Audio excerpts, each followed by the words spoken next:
So as of right now, it is June 3rd, 2026, and I kind of wanted to give you a candid rundown of kind of how the first half of the year went. And this was the most influential year of my life, or half year of my life, 2026, and I can already see this is the most important year. If I were to group together the past 5 years, or if I were to group together the next 3 years, this would probably be the most important one just off the bat. So I have my Google Calendar open, I have a couple notes open, and I kind of just wanted to walk you through a few of the lessons I've learned in the meantime.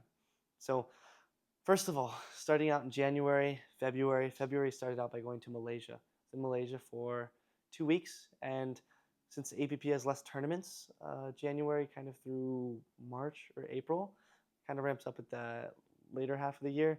This was the Asia tour, what I call it. So it was Malaysia, Japan, and then Vietnam, which was really, really cool, especially during downtime to be able to go explore like that. But my entire life, I've bitted relationships, and then coming into Malaysia, January, February, I was not in one. So I was flying in a couple days early, without any friends, without any players, or without any significant people with me.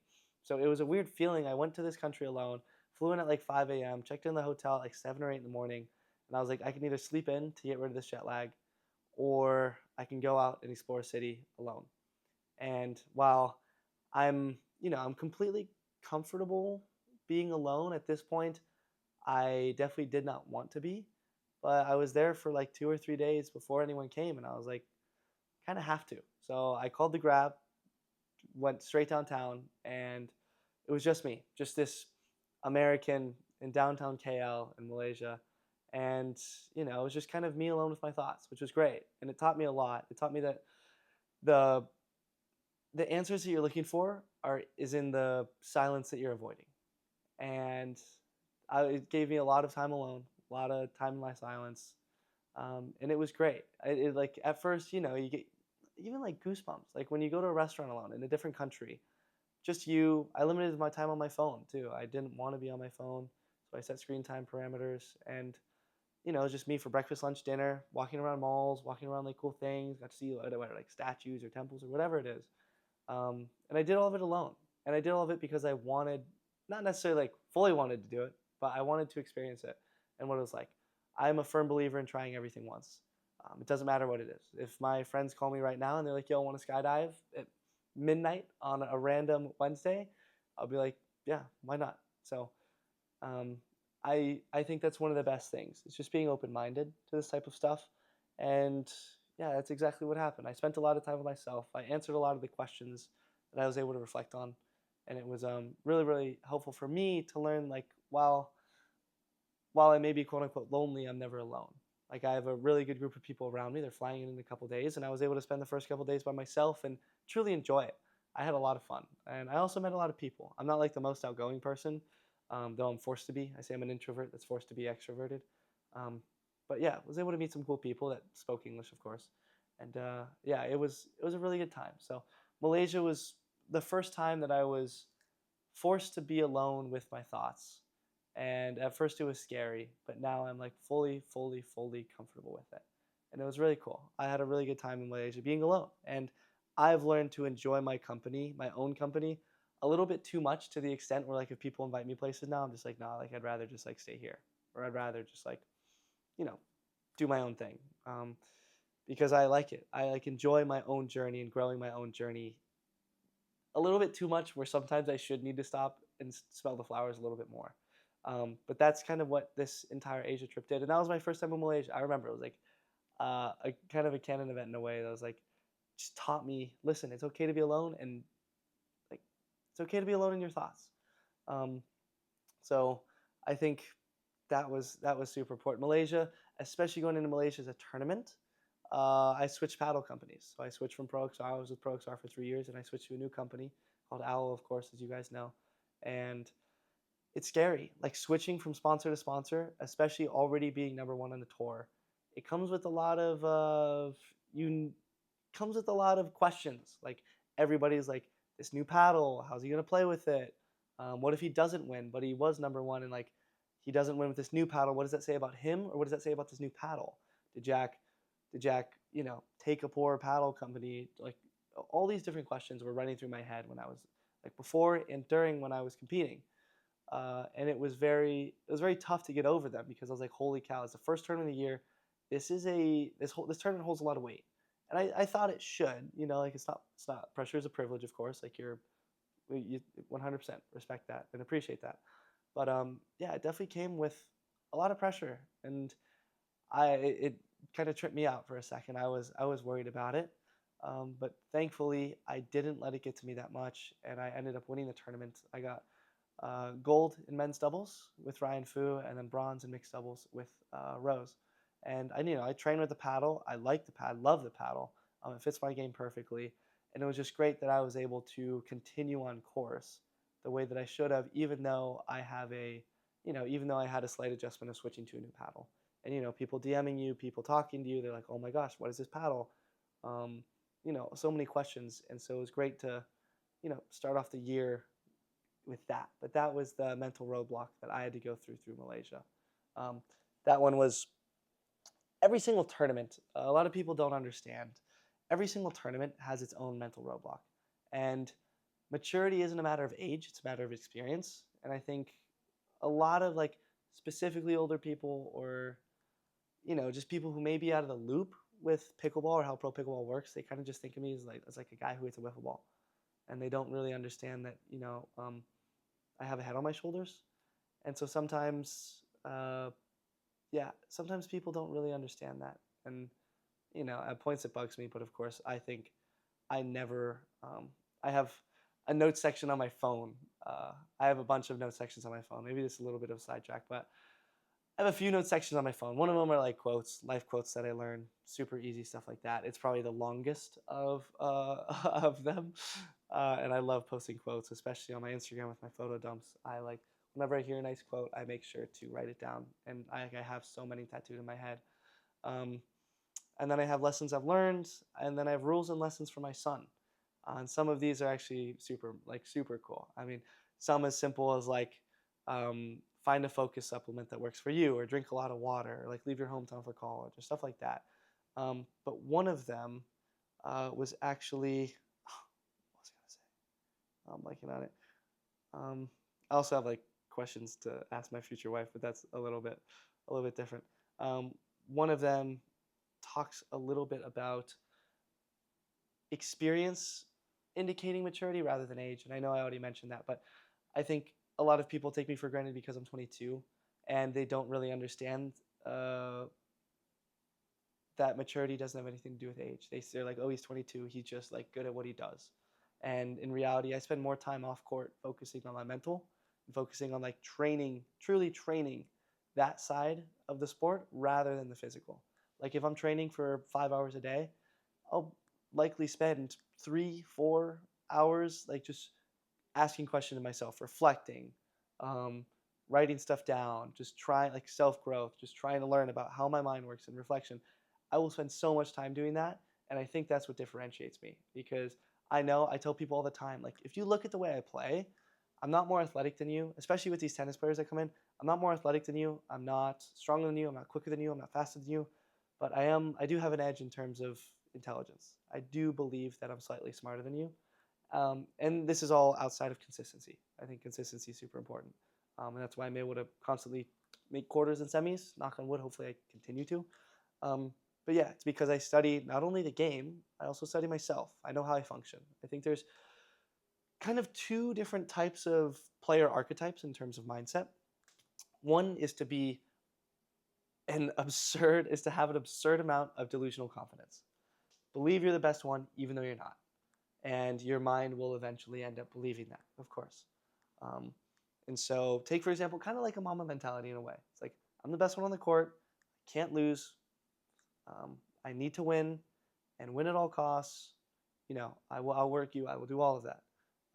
And so they put so much pressure on themselves, and it ends up raising their ceiling because they perform better under pressure, which is great for that player archetype. Keep in mind that delusional confidence typically comes with a little bit more cockiness, and you tend to see that in some of those players. I can name a couple, but I'm pretty sure we're on the same page. Also applies to just athletes in any sport being delusionally confident is great. If you look at a lot of successful people, they have a certain amount of delusional confidence with them because you have to believe in yourself more than you believe in others in order to get fast to others. You simply have to, I mean, I have a bunch of quotes for this, but I don't want to waste your guys' time.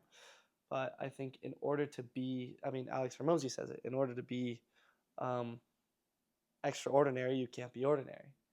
And so you have to get rid of the approval of the average person in order to be not the average person, which means you have to therefore believe in yourself more than the average person.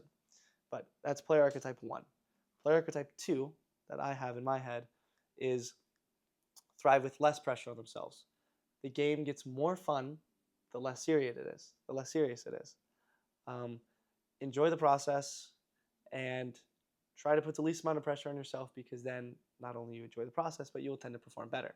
That's my type of player archetype. My dad was obviously kind of instilled that on me, and from there it's like, yes, so I don't have expectations to perform, even though I'm number one on tour, and there's a lot of expectations. And knock on wood, I try to remain number one on tour. But obviously, it's something I, to an extent, can't control.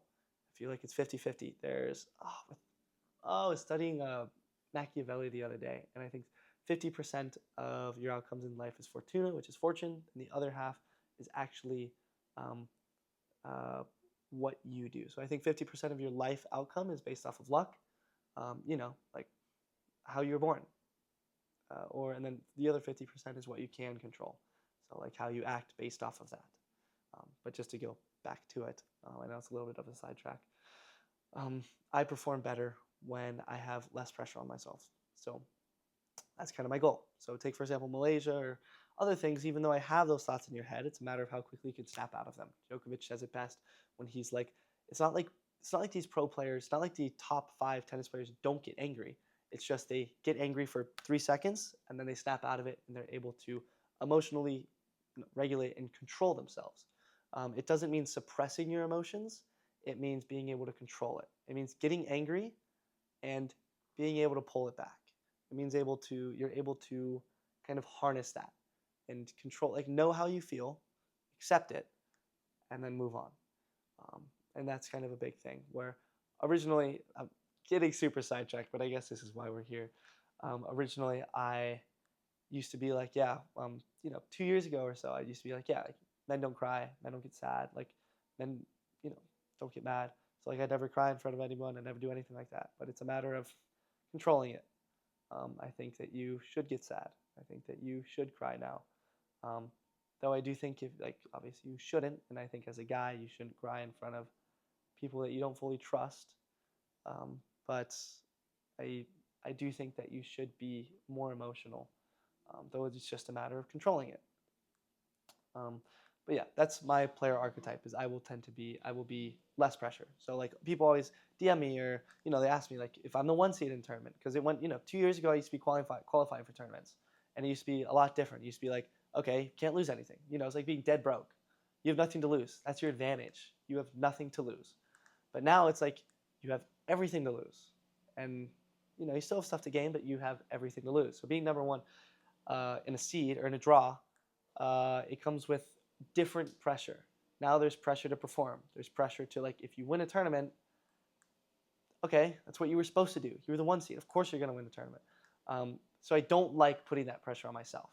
I'd rather be like, so people ask me like, oh, like, how do you think you're going to do? I'm going to be like, I'm going to try to make quarters. I want to try to make it past the first round. And I'm so serious when I say that. Like, I think honestly, this is something I've learned the past 6 months, this year. You learn more when you lose.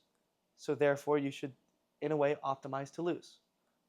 The more mistakes you make, the more knowledge you'll have in the future. So the faster you make your mistakes, the faster you're going to learn. So therefore, you kind of should, in a way, lose. But yeah, that's you just have to figure out what player archetype works for you. If you put less pressure on yourself, will you thrive? Or more pressure on yourself, will you thrive? Take, for example, New York, my first ever tournament. I won it, gold medal. Ended up beating Will, CJ, like a bunch of notable names. And it was a tournament that I did not expect to win. I was supposed to play with Andre Daescu. A couple days before, got dropped. And then from there, I ended up picking up Mario Barrientos as just like a blind date. Never played with him before. Our first round was our first time playing together. and we ended up winning the entire tournament. No pressure, no pressure to perform, just us, um, literally in a way like having fun on the court, and it was the reason I won. Um, if I had pressure with Andre, even though of course he's a better player, would I have performed the same? No, I wouldn't have been as loose. I wouldn't have been as loose. I would have been way more tight, and I wouldn't have played better. And this is for my performance rather than the outcome. I would have played much worse if I was under more tightness and I wasn't as loose. So in New York, I remember I played great. It was because I had no pressure. So just figure out which one works for you. That's simple. Moving on, because I know we've been talking for a lot already. I know we're already 11 minutes into this. So after Malaysia, I ended up going to Japan. And Japan was one of my personal favorite trips. I was there for like 2.5 weeks, and it was the most fun trip of my life. It sounds cliche coming from the Americans saying Japan's the best city in the world, or sorry, the best country in the world, but Tokyo, best city in the world. Like I have to say, um, everything about it, the culture, the people, the cleanliness, the nightlife, like the food. I mean, everything about it was fantastic. And I played a tournament there. I mean, I flew in there early. Richard, Zach, me, then a couple others as well. And this is where I really got closer in terms of my relationship with Richard and Zach. Got to spend a lot of time with them off court. Richard Livernice, my current partner on the APP tour, in my opinion, the best left side player on tour. Zach Marceau is an up-and-coming right-sider. I say up-and-coming, but he's, in my opinion, is already a top 3 right-sider on tour. We spent a lot of time, and they are truly students of the game. I think Richard and Zach are in the running for top 5 brightest minds in pickleball. Students of the game, study the sport. It's all they do. If you ask them what their hobbies are, it's studying pickleball. Like, absolute dorks. Same way as me. But yeah, I got to spend a lot of time with them off court, and it was amazing. I had real, we trained, we did all of that, but it's just so interesting experiencing different cultures to the extent that I have now at this point. Um, it's really cool, and you just have to be open-minded to try those new things. I also think like, keep in mind in February I was dealing with school. Like I had school, and so I had to talk to my teachers because keep in mind we're so far ahead. Office hours, class times are at like 3 a.m. in the morning instead of, the typical whatever 3 in the afternoon. So that was very tough to do, and school, especially at UT Austin, has been one of the most difficult things to deal with because my sport isn't sponsored by the school, so they won't excuse absences. They won't honor it the same way they do football and baseball, for good reason probably. But yeah, so I'm kind of at the whim of whatever my teachers decide. So if my teacher wants to kind of be a bad apple and tell me like, yo, I'm not going to excuse your absence, or yo, you can't make up this final, I can't really do it. So I had to drop a class last semester because my teacher was super annoying. Uh, sorry if you hear this, but they wouldn't move my midterm. So my midterm was my weight of my midterm. Literally, just they were like drop the class, and so I was like, okay.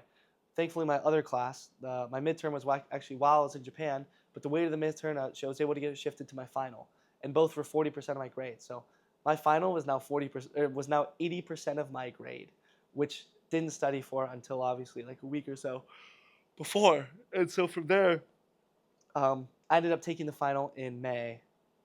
Passed the class. That's all I'm gonna say. We passed the class. Thankfully, I was able to do that. But yeah, Japan was awesome. So many good memories, and nights we'll never remember, but definitely never forget. Moving on past Japan, I will say with the tournament in terms of Japan, APP, this was like, one of APP's rare speed bumps when it comes to the international side. Malaysia was such a good tournament. And then Japan was obviously a little bit smaller, a little bit tougher because Japan hasn't adopted pickleball to the extent that Malaysia or Vietnam or other countries have. And so it was a little bit tougher. And also we were playing indoors. You hate playing indoors with roll-on courts. They suck. So you kind of have to adjust your game. Indoors with those roll-on courts means the ball isn't going to bounce as high. My game strives off of off the bounce offense. So obviously especially since that tournament, I've worked a lot on out of the air, flicking, rolling out of the air rather than off the bounce. But yeah, it's tough. So slices will be much more effective because when it hits the ground, it doesn't rise. So we had to play with different play styles. Also, it's super cool seeing the different countries in Asia and how different their play styles are. In the States, typically it's just like, okay, it comes from tennis. Okay, cool. He has the same tennis strokes. He's slicing the ball. He's doing this, that. He's crossing his legs, whatever. In Asia, in take for example Japan, everybody played the same. Everybody played like what Yuta does on the PPA, where like they hit this inverse forehand instead of hitting the backhand, they'll hit this inverse forehand. It's super weird, and it happened like so many players carbon copies of Yuta, but just in Japan. But then if you go to Vietnam, table tennis players, of course, really good hands. So like you look at like a 4-0 division, and they have like 5-0 hands, and it's like holy cow! And it's because they came from table tennis. But God forbid they hit an overhead. God forbid they put a ball away. And then you look at other countries that where badminton's more important. They will put a ball away, but they'll slice balls, and they'll still have quick hands, but dinking's still a little bit tough. Um, what I'm trying to say, cool seeing all the different play styles, really cool. Or like in Spain, if they or like Spaniard players, if they come for paddle, they're gonna lob a lot more thirds. They're gonna lob a lot more in general, and they're gonna hit heavy slices, like great slice returns. Um, but yeah, after Japan, that was one of the great tournaments. Uh, then we headed to Vietnam, played a collegiate tournament, retiring from collegiate, simply put. It's not worth it. Tanks my duper, affects my seating at these overseas tournaments. So in Vietnam, it was tough. And it's just not worth it for the amount that it kills my body and the actual money that you could get out of it. But obviously, being the president of Longhorn Pickleball, found it in 2023 at UT Austin, and it definitely felt like an obligation for me to go, and it definitely was an obligation for me to go. I needed to go, but didn't perform to the extent that I wanted. It's okay, um, it's part of it. But I'm glad that Longhorn Pickleball uh, has thrived as much as it has. I mean, we have a collegiate national title. We won the Duper National Championships last year, which is great. But yeah, now I'm finally passing the torch. Longhorn Pickleball, simply put, is like my charity. It's like my baby, my 501c3 that, I put a bunch of time and effort into. Don't really get much out of it outside of a cool thing to put on a resume. But my goal is to never have a W-2 job in my life. So I don't even know why I'd maximize for my resume. But overall, it's been something cool. We've done a lot with it. And I've really enjoyed growing Longhorn Pickleball. I mean, it's a free club. Well, I mean, we have members, but you can be a free member, or we have paid members. You can be a free member. And UT Austin, we've grown it. While we don't have courts on campus, the fact that a college that doesn't have courts on campus won a national title is still pretty cool. I'm trying to get courts on campus and all that, but thanks to Urban Pickleball, which is a reason why I moved downtown here, so then I can train at Urban because it's literally 2 blocks away. For those of you who don't know what Urban Pickleball is, it's the best facility in the U.S., in the world. Simply put, it's a parking garage in downtown Austin, Texas. That's kind of like a speakeasy. Like the garage is janky, then you go up to the 4th floor, and it's literally an oasis in downtown Austin. Best skyline views ever, and you play pickleball. Phenomenal community, the best community in all of pickleball here in downtown Austin. Crazy people, super unique backgrounds, and you take the elevator back down, and then boom, you're downtown. If you want to grab dinner afterwards, it's literally a block away.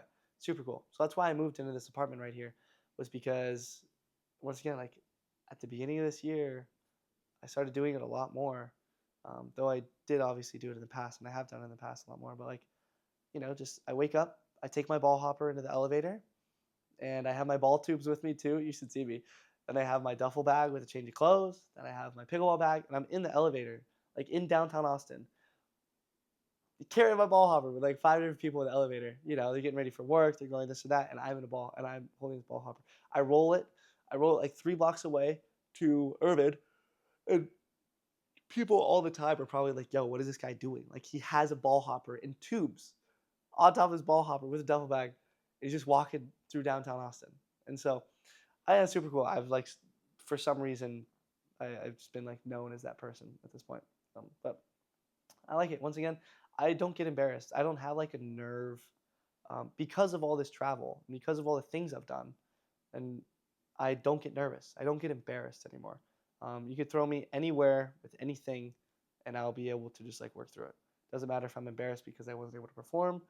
Uh, doesn't matter if you put me in a room and a bunch of 7-year-olds or 70-year-olds or can't speak my language. Like it's completely fine. Like I'll figure it out. And I don't get goosebumps or I don't do anything like that. I think that's great. That's like the perks of traveling.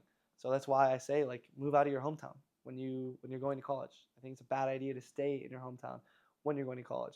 Keep in mind, the only perk of staying in your hometown is obviously not paying for rent, which I think you should do.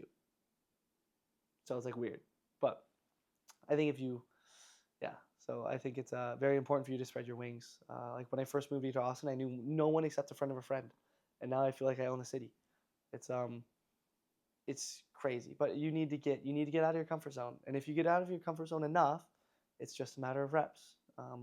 Then of course, then you'll be comfortable doing anything to any extent. After the collegiate tournament, ended up going to Vietnam. Vietnam was once again a fantastic trip. Um, Ended up winning double gold. Actually, that one was a big one because this one was the largest tournament overseas that I've been to. And so in Vietnam, we are viewed as, the Americans, the people that are just coming here that think they're better than you. And so obviously they're supporting their locals. They're supporting Quang Duong. They're supporting, their local guys that are good. There's a 13-year-old or 14-year-old that's a crazy good. Training at the DJoy Academy at DJoy. My opinion, DJoy is like the best facility um, in Vietnam for sure. And I mean, he's good. He's training at the academy. I mean, he beat Harsh Mehta and Jack Wong in Malaysia. Like crazy good players. And yeah, like the entire crowd is against you, and they have a really really good showing in terms of crowd. There were hundreds of people in attendance, and they're rooting against you. If a net court happens, or if you make an error, if you miss a simple dig in the net, they're clapping. Like they'll let you know. So that was super super interesting. Being able to not kind of be the outsider overseas was something that once again grows. Like it grows character, and it was super hot. I didn't bring a change of clothes, so like I was wearing the same outfit all day, and it's like humid. You're indoors, like you're covered. So yeah, taught me a lot. Also, like how to win over a crowd. Like if you're a good person and you play with respect, then the crowd will respect you back, and that's huge. You don't kind of you. Some players do, which is once again goes back to like the two-player archetypes that we discussed. Um, some people will villainize themselves in order to play better in front of a crowd, specifically a crowd overseas. Um, I would rather play to put on a show. I think we're there to put on a show while you're still trying to win. I don't like. I still want to entertain, and I'm also not a win at all cost type player. There are win at all cost type player, and I don't think they quote unquote want it more than me. I just think I think I respect the game and I respect my opponent maybe a little bit more. But some players, which like are they right or wrong, doesn't matter. Put in the comments. I don't know. Um, if you hook players, if you hook players or if you cheat, knowingly cheat, or like find the gray areas and rules, or if the ref didn't see something, don't tell anyone. Uh, that's a win at all cost type player, and I'm not that. I would rather play, and I will, if there's a clear hinder, if there's a clear ball on or whatever, like we'll play it again. Or if the ball was on the line, even if it's on match point, we're gonna play it. We're not gonna call it out. And I think that that brand is that reputation carries a lot of weight, and I wouldn't sacrifice anything for it.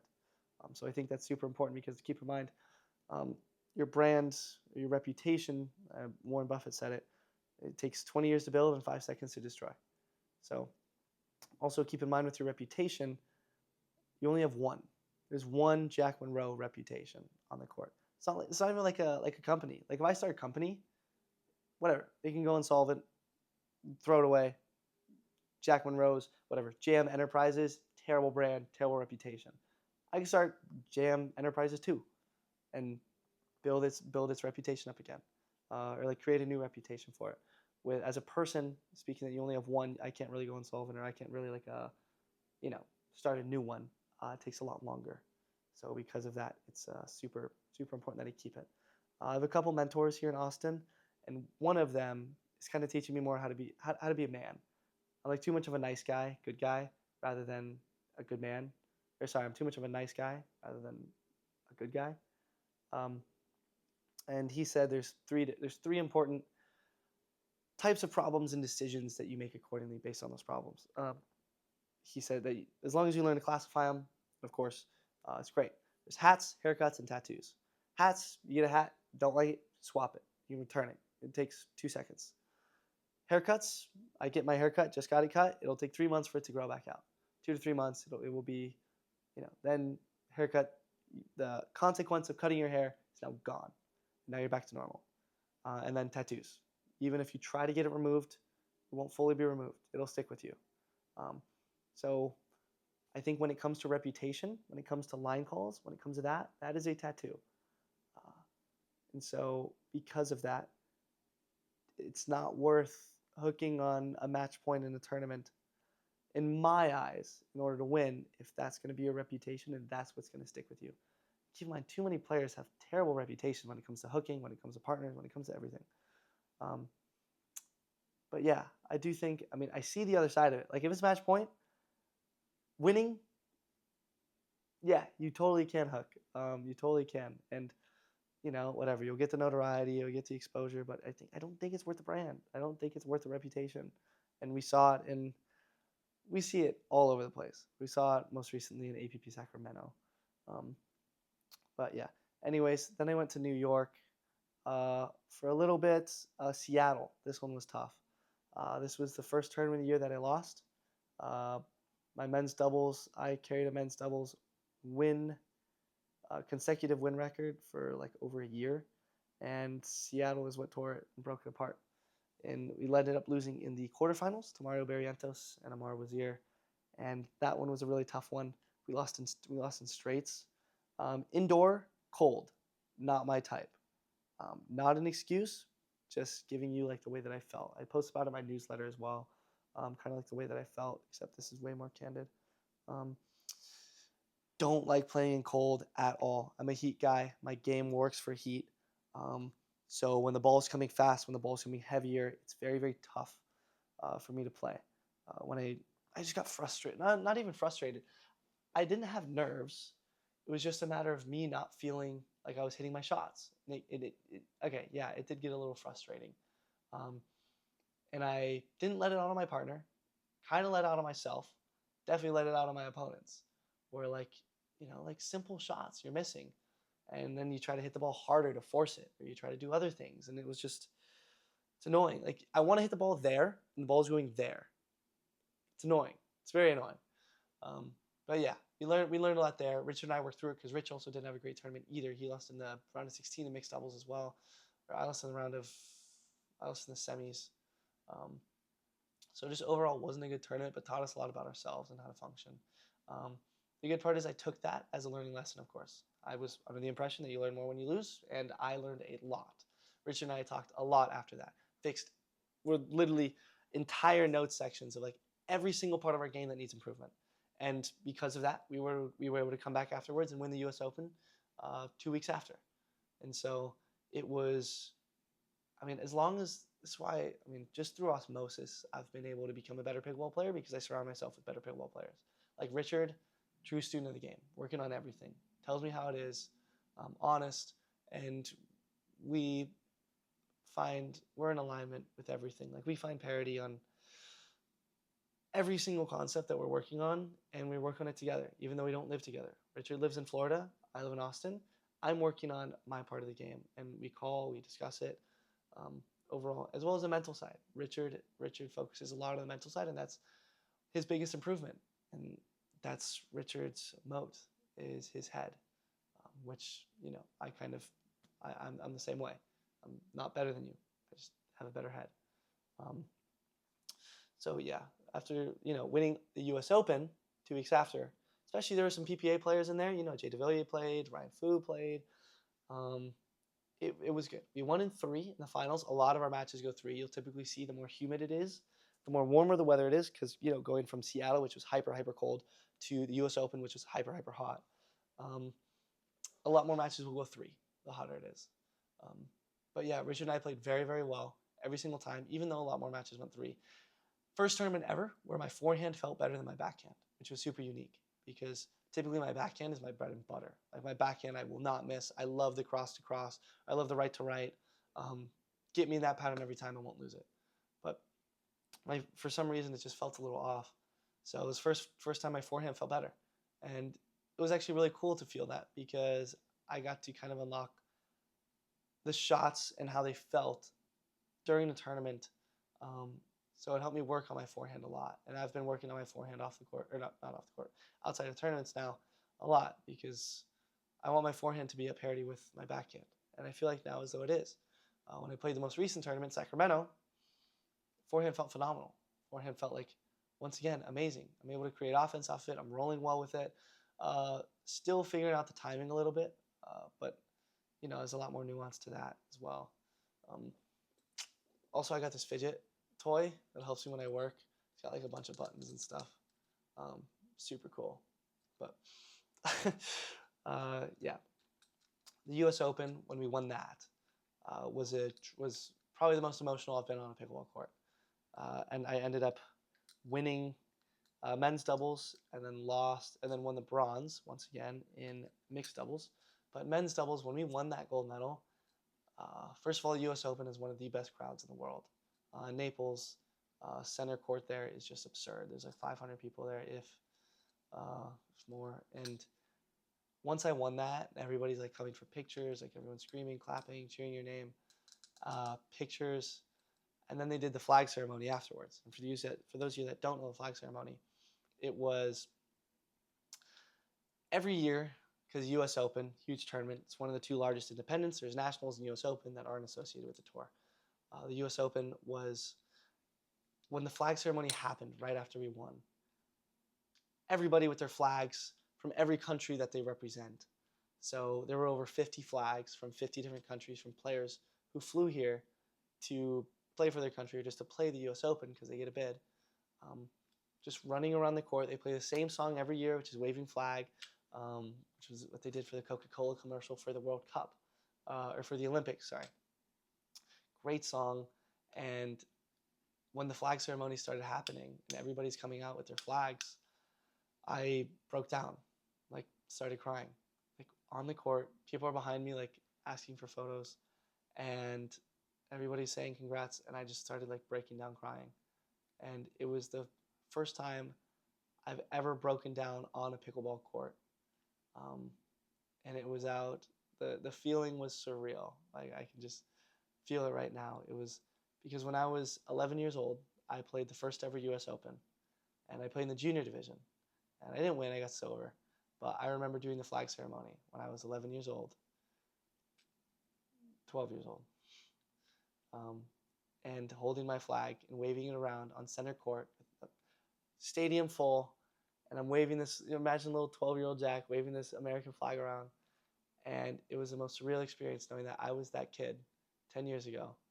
And now I just won the tournament, and I'm watching this happen and unfold in front of me. It was a full circle moment, and it was really cool. I like it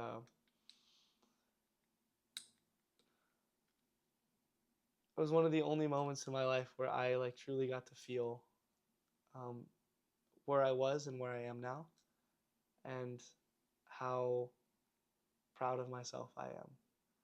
And that was really cool because typically I don't stop and smell the flowers ever. I tell myself people tell me how you doing, and I'm like, I'm doing too much with the fear of not doing enough. I think action is the antidote to anxiety, and I focus on being productive rather than just busy. And being able to see all of that work kind of unfold in front of me and being able to feel all of that success was a one in a million moment that I'll never forget. And thankfully, nobody was recording that because I don't want anybody to see me cry like that.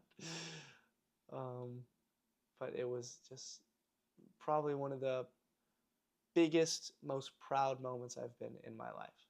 Truly. Just, I can't even describe it. Like, even goosebumps right now from that. And I remember afterwards, Richard saw me cry because there were people around, like just Richard and Zach. And Richard was like, yo, I'm proud of you. Give me a hit on the chest. And then saw me crying. And that obviously meant the world as well. But it was mostly like a me-to-me moment. Just knowing like I was that kid. And you're seeing kids in the flag ceremony. Like, anyways, I've cried twice this year. And the second time, that was the second time I cried. The first time that I cried was when I moved into my apartment in January. This apartment right here. Starting this year, I am fully on my own in terms of finances, in terms of everything. I live alone. I work alone. I do everything alone, and I'm very, very happy about it. Um, but when I moved into this apartment in January, it was, it wasn't furnished. It wasn't anything like that. I opened that window right there and just soaked in the wind, soaked in everything. And it was once again kind of like a I'm proud of you type moment. It wasn't like an I made it moment. It was like an I'm proud of you moment because I got to see myself level up. And it was just me. And, coming from Austin, knowing just a friend of a friend, coming from moving to Austin, wanting to be a banker, wanting to do 3 years MBA private equity, to now having Picky take off a little bit and then being able to just soak everything in this apartment when I first walked in was I was melting down for like 10 or 15 minutes. Like, I'm proud of you. Very, very proud of you. Which I don't say enough. I'm grateful, but I don't know. I need to be better at that for sure. Um, Moving on, we have after Vietnam played. We have April. So I did the Masters with my dad. The cool part about being single is that all of your plus ones go to your best friends or your friends and your dad. So it's great. So my best friend was my plus one in Puerto Rico. Had a blast there. And then my dad was my plus one when I went to the Masters this year. It was a cool perk by Intersport with Owl. And then my dad was my plus one as well when I went to Cayman. Super cool. I have a quote where it's like, talk to your dad more than your dad talks to you, especially with my dad being one of the 3 people in my inner circle. It's my best friend, my friend in Florida, and then my dad. Those are 3 people in my inner circle. Outside of that, I don't tell anyone really anything. I prefer to just work in the shadows. I prefer to like listen more than I speak, for sure. So that's why this is even like questionable whether I should post this or not, because it is like real insight in my head. But obviously the main reason that I'm doing this is for future Jack, for JJ. So not only for, I think you should document more.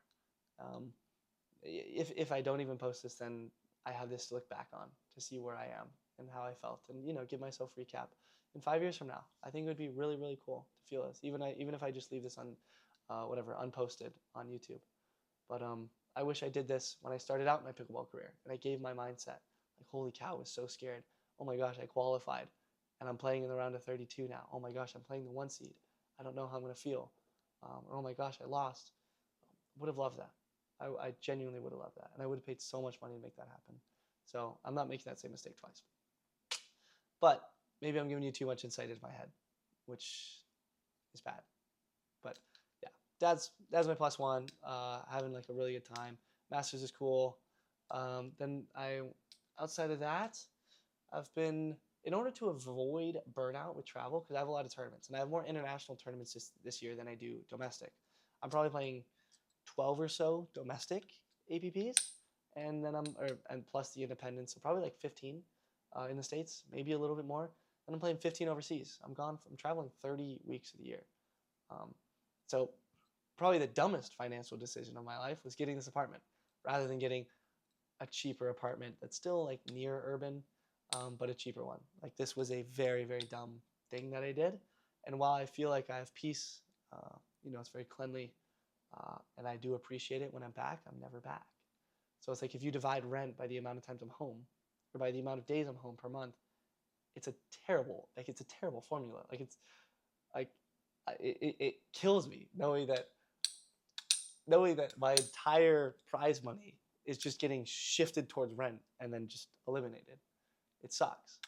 But I do have peace while I'm here. And my quality of life is, like, my mind is clear because of it. But I don't know. Anyways, outside of that, Puerto Rico was nice. I noticed that traveling is kind of my antidote for burnout, which is really cool.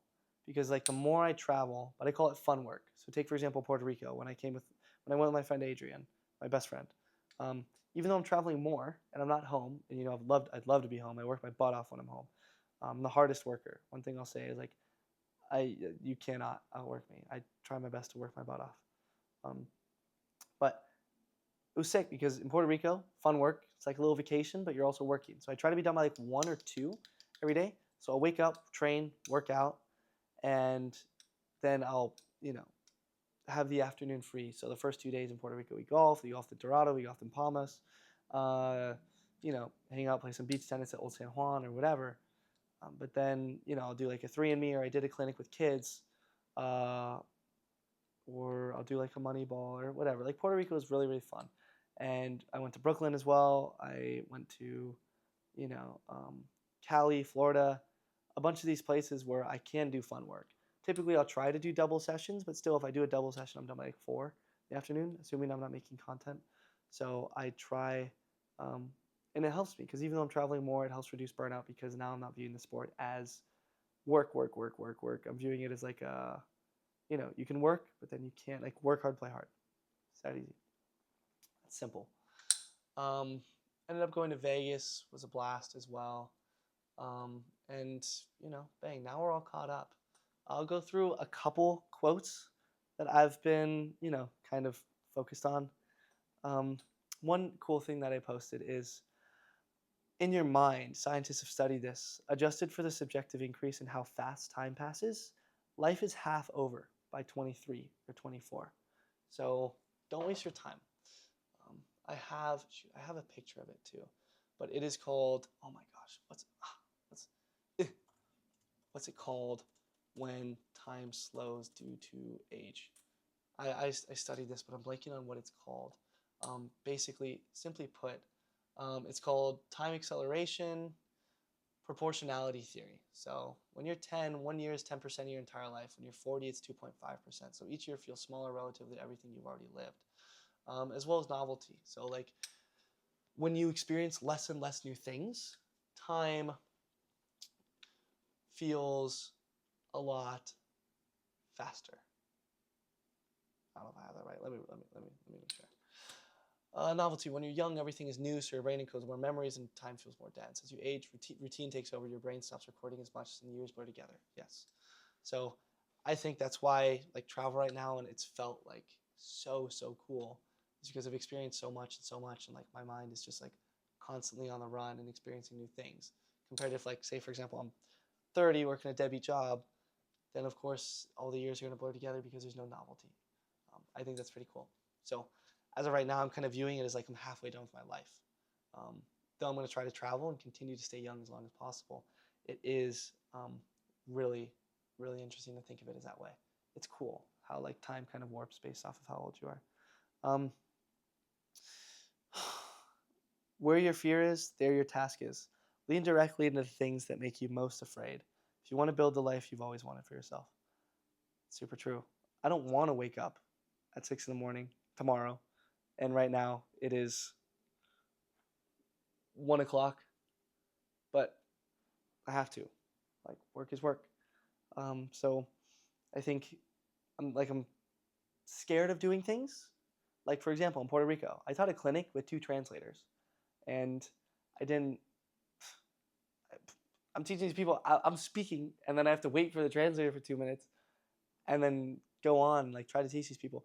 I'm scared of doing that, but you do it. I'm like just do it, just totally do it.